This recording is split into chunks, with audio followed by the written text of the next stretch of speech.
Well, good morning, everyone, and good morning from Rocky as well. I want to welcome you to the April garden tour for 2022. Can you believe it? I have my winter coat and hat on today. I think this is the coldest it's ever been here in southern PA on the last day of April.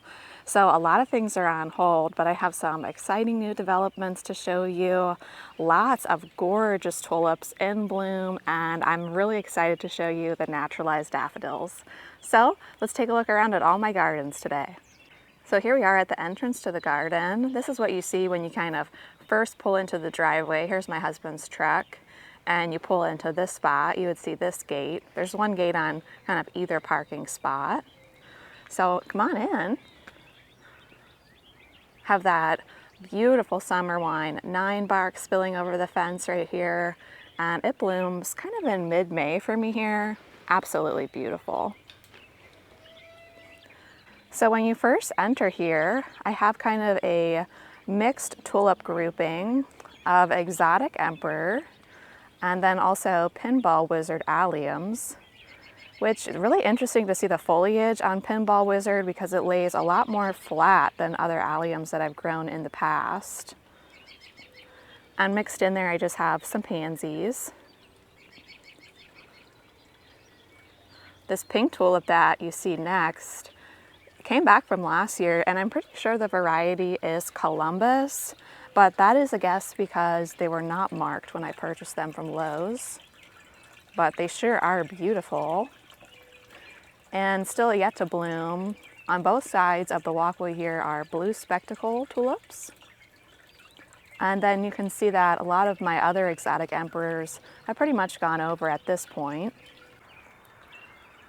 Over on this other side of the walkway, I have yellow cheerfulness and regular cheerfulness and bloom.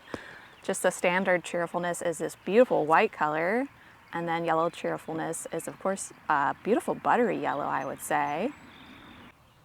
So moving on from yellow cheerfulness and regular cheerfulness, you see some tulips that did come back from last year. This one I absolutely love. I wrote an article about it the other day. I loved it so much. I'll link it in the description. But this one is called Carnival de Nice, and I apologize if I'm saying that incorrectly, but I think it's just so beautiful, and it's really, really long lasting out here in the garden, especially for it being a peony type tulip. You know, a lot of them will just kind of blow open and perish quickly, but Carnival de Nice, or however you correctly say that, really just holds itself in this form. It's been here open for probably at least 2 weeks. And then back behind it is more blue spectacle yet to open. And then looking at this area from the other direction, you see what I'm trying this year is my second succession of exotic emperor tulips. And what I did with these is that instead of planting the bulbs in the fall, I held them over in my fridge for 14 weeks and then planted them. They did bloom later than my other exotic emperors.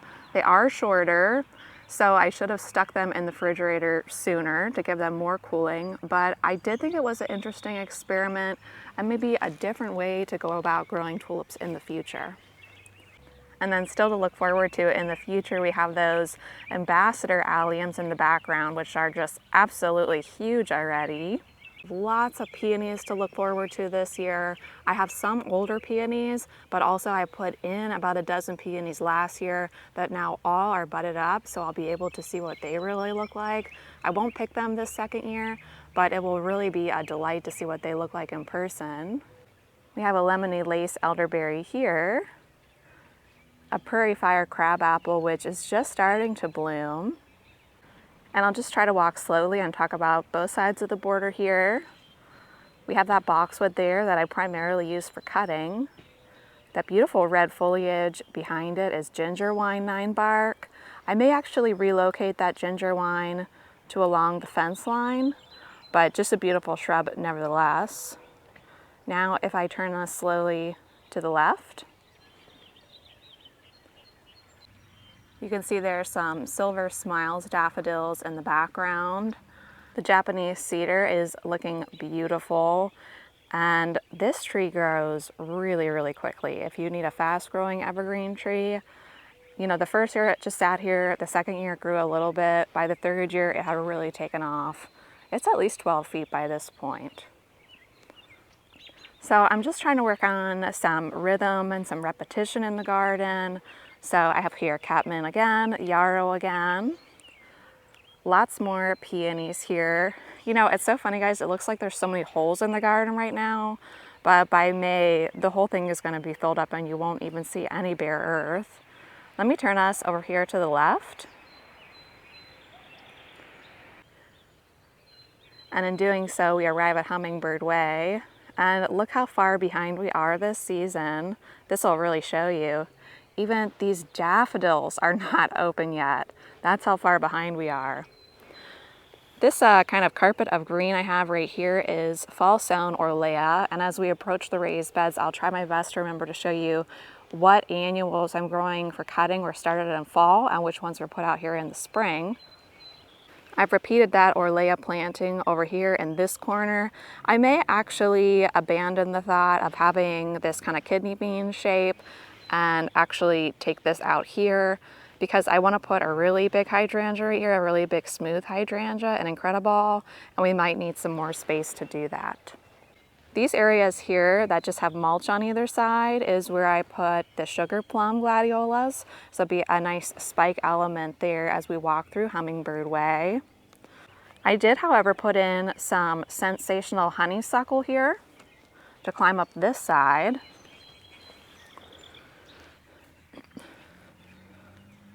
This is a non-invasive honeysuckle, and it does have a beautiful light fragrance. Also on both sides, I put peonies that I just got in the ground, so I don't anticipate seeing them flower this year. Maybe not even next because they only had 3 eyes on them, so we'll see. But they're in here as well and kind of fill in this space. You can see I have my replete daffodils, which have gone over at this point. I'm leaving their foliage up, but to take their place and disguise their foliage from dying back, I have some fall sown larkspur all around them. So that's pretty much how Hummingbird Way is shaping up. I have some other beautiful things in here, like some creeping phlox, some different lilacs not yet in bloom. Once again, this area has tons and tons of lilies in it. Oh, I think we planted these bulbs together, so let me show you them. These are the beautiful summer snowflakes. I should have planted a lot more of these. They look a little sparse over here right now, but they'll fill in time. If you see that patch there that looks like weeds, it is some poppies that I just direct sowed in the ground. I need to come in and thin them and weed them, but I didn't want to cover them up with mulch or weed them before they got established where I could see what was what. But a lot of work to do right here, as you can see. And eventually in time, this side will hopefully look a little bit more like this side. Here is a very exciting development. If you can see this new tree here, this is a Japanese Stewartia, which I believe I've told you guys the story of this tree before. But basically, the last time I ever walked around my grandma and grandfather's garden, my grandmother had already passed, my grandfather was still alive. He gave me a piece of his Japanese Stewartia and told me to root it. He's like, well, you're a master gardener now, you know how to do that, right? Well, of course, we stayed in Pittsburgh for about, I don't know, 5 days more, and I didn't wrap it properly for transportation, and I lost that branch. But finally, I found the Japanese Stewartia, so Grandpap, this tree is for you. So moving on from the Japanese Stewartia, we have more exotic emperor.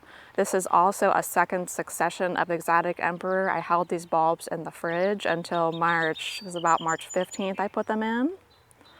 At this point, the fritillaria are pretty done, but I'm excited about a mixture of plants that I'm doing here this year. So I have the Gara over here, which I believe we planted together. Then, do you guys remember I told you I was going to stick some ranunculus over here and just see how they did without any love and care by me? So far, so good, but there's definitely a strong comparison when we look at the bed of ranunculus I'm growing for cutting. Also in this area are Mapira lilies.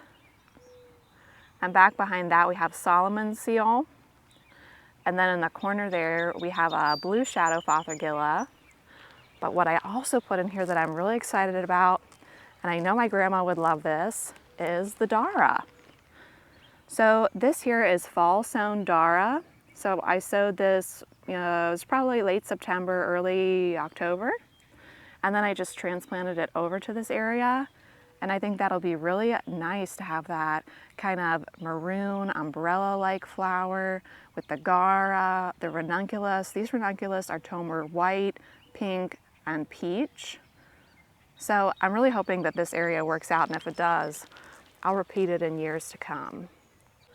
So my grandma's garden is getting a complete makeover this year, so I won't spend too much time over here because there's honestly just not too much to look at yet.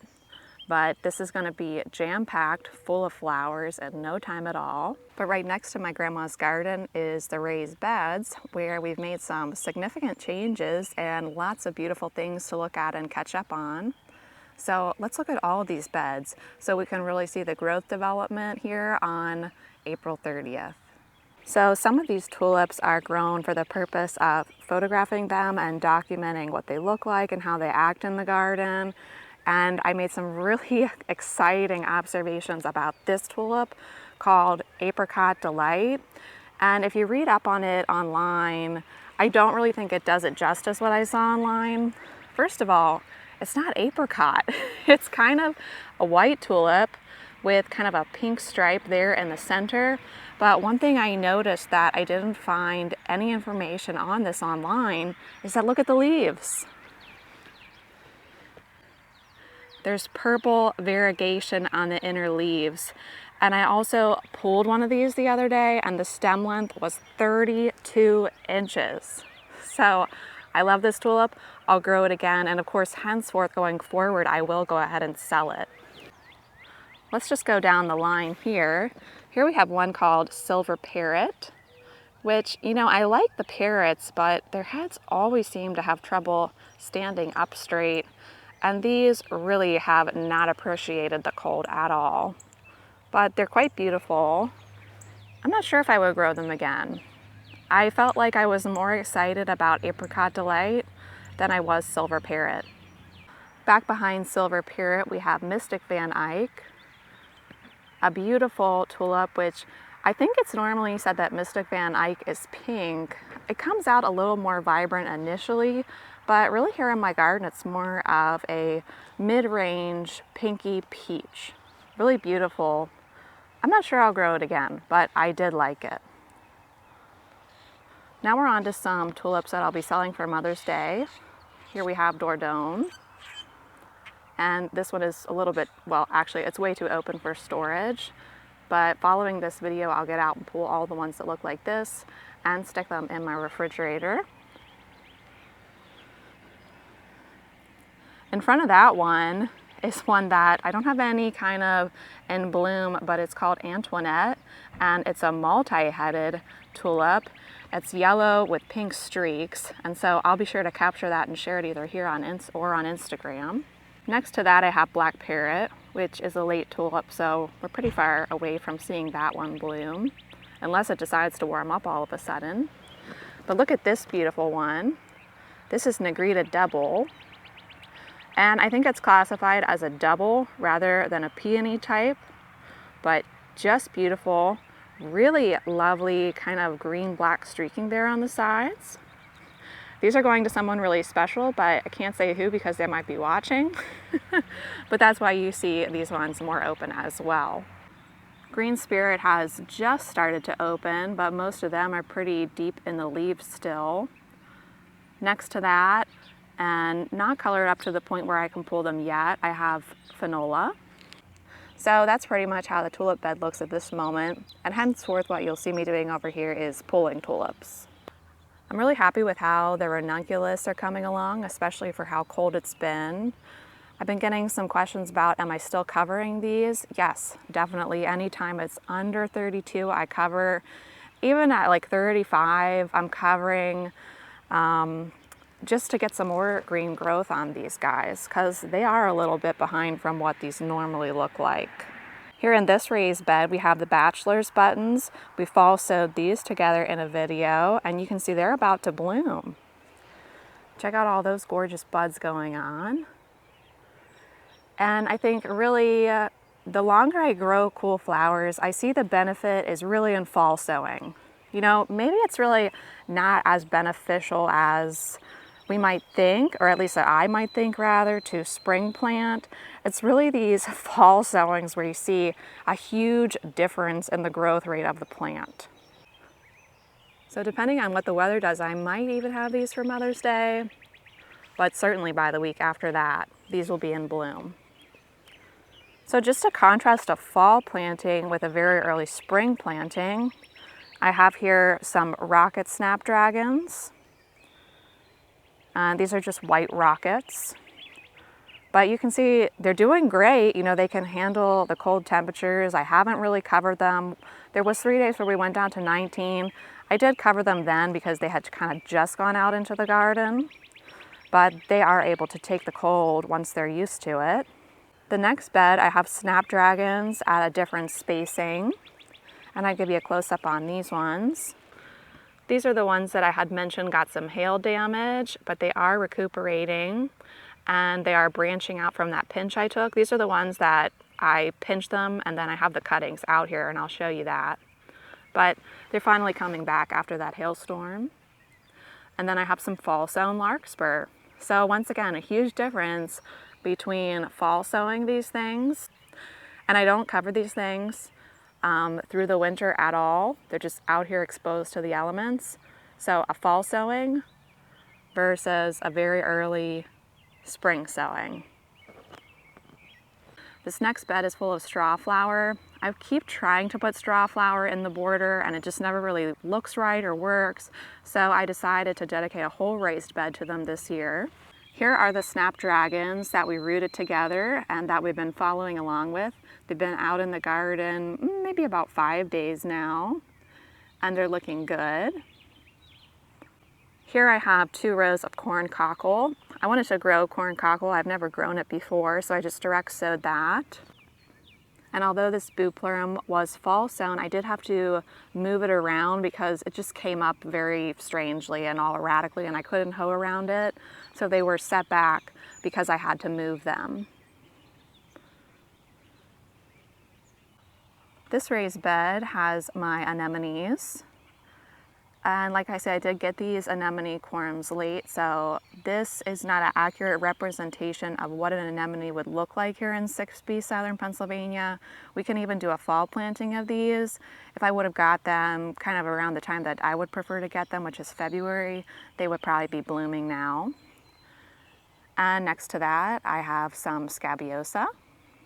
And I'm not sure if you can see there in the distance, but my husband made me 2 new raised beds, primarily for vegetables, because I used to grow a ton of vegetables and I was really missing that.